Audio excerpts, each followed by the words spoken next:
Islamabad high court ने बानी PTI से मुलाकातों के केसेस यकजा करने की सुप्रिंटेंडेंट अडियाला जेल की दरखास्त पर केसेस यकजा करके लार्जर बेंच बनाने की हिदायत कर दी है।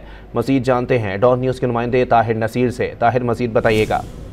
जी देखें, सुप्रिंटेंडेंट अडियाला जेल की बानी पीटीआई मुलाकातों के केसेस यकजा करने की दरखास्त पर इस्लामाबाद हाई कोर्ट ने केसेस यकजा करके लार्जर बेंच बनाने की हिदायत कर दी है। रजिस्ट्रार ऑफिस एतराजात के साथ कायम काम चीफ जस्टिस सरफराज डोगर ने केस की समाअत की है। सुप्रिंटेंडेंट अडियाला जेल अब्दुल गफूर अंजम की जानिब से उनके वकील नवीद मलिक पेश हुए। नवीद मलिक ने मौका अपनाया था कि बानी पीटीआई मुलाकातों के SOPs इंट्रा कोर्ट अपील में तय हो चुके हैं। बानी पीटीआई मुलाकातों की दरखास्तें मुख्तलिफ बेंचेस में समाअत के लिए मुकर्रर है।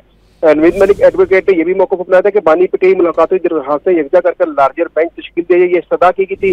अडियाला जेल के हजारों कैदियों के मामला सुप्रिंटेंडेंट ने देखने होते हैं। नवीद मलिक एडवोकेट ने अदालत को आगाह किया, हफ्ते में 5 दिन उनको इस्लामाबाद हाई कोर्ट पेश होना होता है।